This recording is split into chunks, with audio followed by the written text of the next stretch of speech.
National Herald case में कांग्रेस का गुस्सा सातवें आसमान पर पहुंच गया। ईडी ने हेराल्ड हाउस में यंग इंडियन का दफ्तर सील किया तो राहुल गांधी बुरी तरह से भड़क उठे। नईफ नबट राहुल गांधी ने ईडी के एक्शन पर सीधे प्रधानमंत्री नरेंद्र मोदी पर निशाना साध दिया। राहुल ने कहा कि मैं नरेंद्र मोदी से डरने वालों में से नहीं हूं, नरेंद्र मोदी से नहीं डरता। पीएम मोदी और अमित शाह पर राहुल गांधी ने लोकतंत्र के विरुद्ध काम करने का आरोप लगाया और दफ्तर सील होने पर राहुल गांधी जितने गुस्से में हैं, उनको इतने गुस्से में शायद ही आज से पहले किसी ने देखा होगा।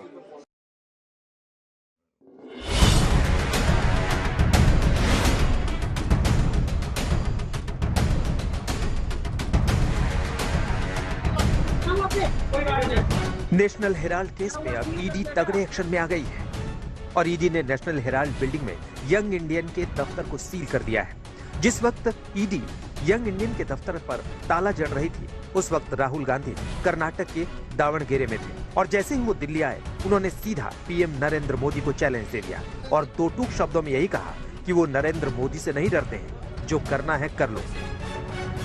देखिए, ये पूरा इंटिमिडेशन का अटेम्प्ट है। ये सोचते हैं कि थोड़ा सा मतलब प्रेशर डाल के हमें चुप कर देंगे। हम चुप नहीं होने वाले हैं। जो इस देश में नरेंद्र मोदी जी, अमित शाह जी कर रहे हैं लोकतंत्र के खिलाफ, उसके खिलाफ हम खड़े रहेंगे, चाहिए कुछ भी कर दें, कोई फर्क नहीं पड़ता। हम आपको बता दें कि नेशनल हेराल्ड केस में लगातार ईडी की कार्रवाई से कांग्रेस आग बबूला है। कांग्रेस अध्यक्ष सोनिया गांधी और राहुल गांधी से कई दौर की पूछताछ हो चुकी है और अब ईडी ने सीधे हेराल्ड बिल्डिंग में यंग इंडियन के दफ्तर को ही सील कर दिया। इस पर राहुल गांधी तमतमाए हुए हैं। सुर्ख चेहरे और तल्ख तेवर के साथ राहुल गांधी आज संसद पहुंचे और संसद के गलियारे में तेज कदमों से चलते हुए राहुल गांधी का गुस्सा और रौद्र रूप दिखा। यहाँ भी राहुल गांधी ने एक ही बात कही कि वो मोदी से नहीं डरते। मोदी से तो मैं मतलब बिल्कुल नहीं डरता हूँ। तो जो कि घर के बाहर पे बैरिकेडिंग हुई है, उसको कैसे देखते हैं हाँ? सर? और लगाएं और बैरिकेडिंग करें। और सर, आपको जिस तरह से कल एआईसीसी मुख्यालय को भी बैरिकेड किया गया है, सच्चाई को बैरिकेड नहीं करा जाता। राहुल गांधी ने कहा कि सच्चाई को बैरिकेड नहीं किया जा सकता है।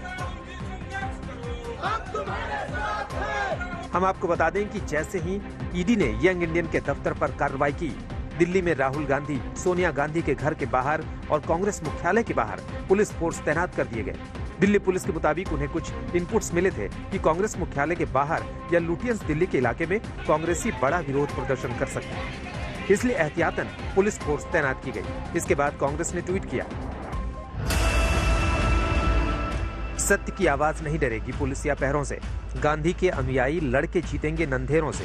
नेशनल हेराल्ड का ऑफिस सील करना, कांग्रेस मुख्यालय को पुलिस पहरे में कैद करना तानाशाह का डर और बौखलाहट दोनों दिखाता है। लेकिन महंगाई और बेरोजगारी पर सवाल तो फिर भी पूछे जाएंगे। अब राहुल गांधी सीधे प्रधानमंत्री नरेंद्र मोदी पर भड़क रहे हैं और कह रहे हैं कि वो मोदी से नहीं डरते हैं, जो हो रहा है उससे उन्हें कोई फर्क नहीं पड़ेगा। हम इंटिमिडेट नहीं होंगे, हम नरेंद्र मोदी से नहीं डरते हैं। समझ गए बात? कर लें जो करना है, कुछ फर्क नहीं पड़ेगा। जो हमारा काम है, जो सुनिए बोलने दीजिए, ठीक है? जो मेरा काम है, देश की रक्षा करना, लोकतंत्र की रक्षा करना, देश में जो हार्मनी है उसको मेंटेन करना, वो मैं करता रहूंगा। ये कुछ भी कर लें, कोई फर्क नहीं पड़ता। आप ये जो बार बार कहते हैं, मैं आदरणीय प्रधानमंत्री श्री नरेंद्र मोदी जी से नहीं डरता हूं। राहुल गांधी जी, जो आपका ट्रैक रिकॉर्ड रहा है, जो आपके परिवार का ट्रैक रिकॉर्ड रहा है, भ्रष्टाचारी परिवार जिसके 3 सदस्य बेल पे बाहर हैं। कोई राजनीतिक परिवार है क्या भारत में जिसके 3 सदस्य बेल पे बाहर हो?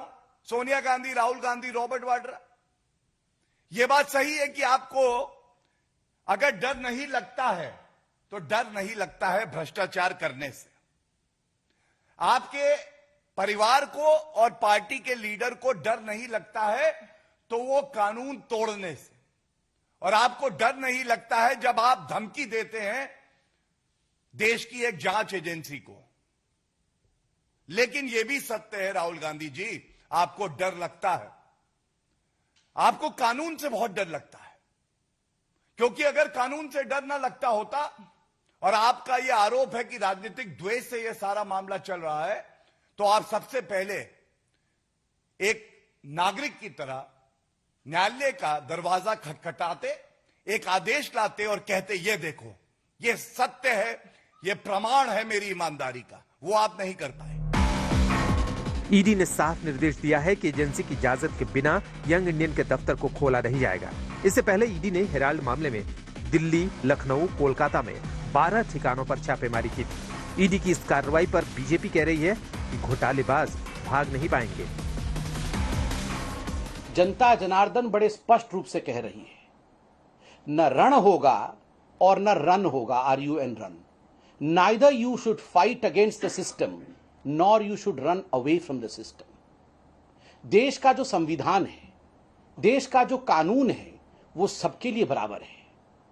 चाहे वो कांग्रेस की अध्यक्षा हो, चाहे वो कांग्रेस के पूर्व अध्यक्ष हो, चाहे वो आम जनता हो, सबके लिए देश का संविधान, देश का कानून एक बराबर है। लड़ाई कर रहे हैं और रण की बात कर रही है, लड़ाई की बात कर रही है कांग्रेस पार्टी। भागने की कौन बात कर रहा है?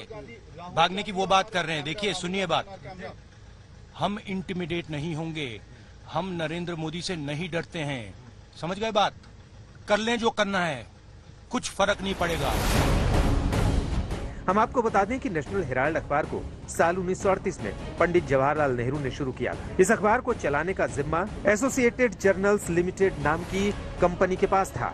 शुरू में इस कंपनी में कांग्रेस और गांधी परिवार के लोग हावी रहे। करीब 70 साल बाद 2008 में घाटे की वजह से इस अखबार को बंद करना पड़ा।